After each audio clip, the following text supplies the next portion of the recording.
வணக்கம், நான் தான் chef Deena. Welcome back to chef Deena's kitchen. நம்மளோட சேனலில் இன்றைக்கி ஒரு சூப்பராக இந்த பருப்பு பொடி நிறைய பேர் ரொம்ப நாளாக கேட்டிருந்த ப்ரிப்பரேஷன். இந்த பருப்பு பொடி ரொம்ப லேட் ஆனதுக்கு ஐம் ரியலி சாரி.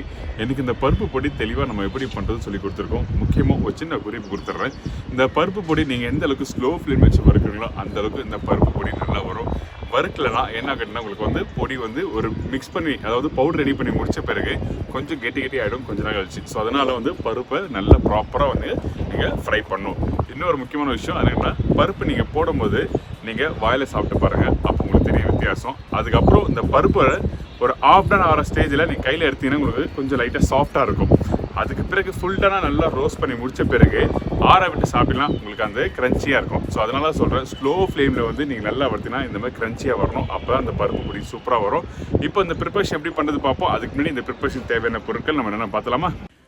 பருப்பு பொடிக்கு தேவையான பொருட்கள்: கடலை பருப்பு 4 டேபிள் ஸ்பூன், துவரம்பருப்பு 4 டேபிள் ஸ்பூன், உளுத்தம்பருப்பு 2 டேபிள் ஸ்பூன், உடச்சக்கடலை 3 டேபிள் ஸ்பூன், பாசிப்பருப்பு 4 டேபிள் ஸ்பூன், பூண்டு 10 பல்லு, உப்பு தேவையான அளவு, காஞ்ச மிளகாய் 12 நம்பர், பெருங்காயம் தேவையான அளவு, காய்ந்த கருவேப்பிலை தேவையான அளவு, நெய் 1 ஸ்பூன். ஃபஸ்ட்டு ஒரு சின்ன பேன் எடுத்துக்கோங்க. அந்த பேனில் துவரம்பருப்பு தனியாக தான் வறுக்கணும். ஏன் கேட்டிங்கன்னா, துவரம்பருப்பு கொஞ்சம் லைட்டாக கொஞ்சம் ஹார்டாக உள்ள ஒரு பருப்பு, அந்த வறுக்கிறதுக்கும் டைம் எடுக்கும். அதனால் துவரம்பருப்பு தனியாக வறுக்கிறோம். ஸோ துவரம்பருப்பை எந்தளவுக்கு ஸ்லோ ஃப்ளேம் வச்சு வறுக்கணும், நல்லா வறுத்துருங்க. வறுத்துட்டு இந்த மாதிரி கோல்டன் ப்ரௌனில் எடுத்து தனியாக ஒரு பிளேட்டில் வச்சுருங்க.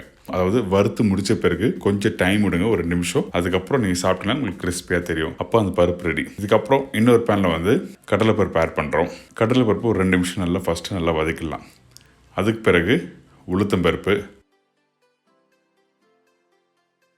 காஞ்ச மிளகாய், இது எல்லாத்தையும் ஒன்றா போட்டு லைட்டாக நம்ம சோத்தை பண்ணணும். எப்படி துவரம்பருப்பு வறுத்தமோ அதே மாதிரி தான். ஆனால் கடலைப்பருப்பை கொஞ்சம் ஃபஸ்ட்டு நீங்கள் லைட்டாக வறுத்துருங்க, ஒரு 2 நிமிஷம் இல்லை 3 நிமிஷம். அதுக்கப்புறம் தான் உளுத்தம்பருப்பை ஆட் பண்ணணும். ஸோ இது எல்லாத்தையும் ஒன்றா போட்டு வறுத்தெடுக்கும் போது இந்த மாதிரி நல்லா கோல்டன் ப்ரௌன் கலர் வந்துடும்.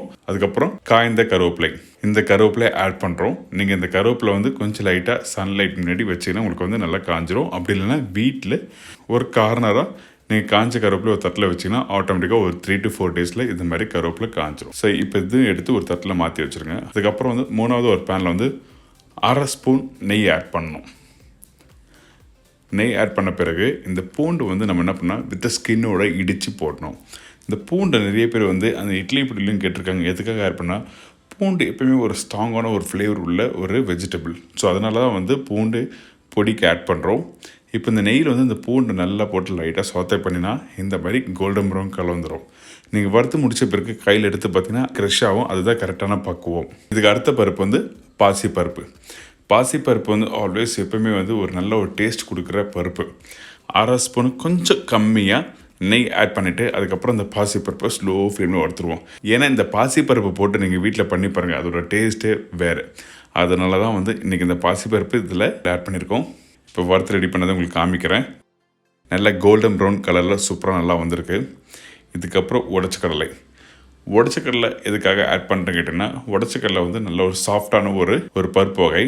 நீங்கள் வந்து மற்ற துவரம்பருப்பு, உளுத்தம்பருப்பு, கடலைப்பருப்புலாம் நல்லா க்ரன்ச்சியாக இருக்கும். ஆனால் இந்த உடச்சக்கடலையை வந்து நீங்கள் லைட்டாக வறுத்து நீங்கள் மிக்ஸ் பண்ணணும்னா உங்களுக்கு நல்லா ஸ்மூத்னஸ் கொடுக்கும். அதனால தான் உடச்சக்கடலையை இதில் ஆட் பண்ணுறோம். நீங்கள் வீட்டில் எப்பயுமே உடச்சக்கடலை ஆட் பண்ணுற காரணம் ஸ்மூத்னஸ்க்காக மட்டும்தான். துவரம்பருப்பு வந்து ஒரு பைண்டிங் கொடுக்கும், கடலைப்பருப்பு, உளுத்தம்பருப்பு வந்து கொஞ்சம் க்ரன்ச்சினஸ் கொடுக்கும். அதுக்கப்புறம் பாசிப்பருப்பு டேஸ்ட்டுக்காக, அதுக்கப்புறம் வந்து உடச்சக்கடலை ஸ்மூத்னஸ்க்காக. இந்த மாதிரி ஒரு பருப்பு ஒரு விஷயத்துக்காக ஆட் பண்ணுறோம். அது ஃபஸ்ட்டு நம்ம தெரிஞ்சுக்கணும். அதுக்கப்புறம் வந்து இப்போ இந்த பருப்புலாம் தட்டில் காமிச்சோம் பார்த்தீங்களா, அந்த பூண்டு பருப்பு எல்லாமே நல்லா வறுத்து ரெடி பண்ணி வச்சுருக்கோம். இந்த மிக்ஸி ஜாரில் இப்போ நம்ம ஆட் பண்ணி பவுடர் பண்ணலாம். இதுக்கப்புறம் பெருங்காயம் 1 ஸ்பூன். நீங்கள் பெருங்காயம் தாராளமாக வந்து 1 ஸ்பூன் ஆட் பண்ணுங்கள். டீஸ்பூன் அளவுக்கு நான் ஆட் பண்ணியிருக்கோம். அதுக்கப்புறம் சால்ட் ஆட் பண்ணியிருக்கேன். ஸோ இது எல்லாத்தையும் ஒன்றா போட்டு பவுடர் ரெடி பண்ணிவிட்டு அதுக்கப்புறம் இது மாதிரி ஒரு ஸ்ட்ரைனர் வச்சு நல்லா ஜலிச்சு எடுத்துருங்க. ஜலிச்சு எடுத்திங்கன்னா உங்களுக்கு நல்லா ஸ்மூத்தான ஒரு பருப்பு பொடி ரெடி.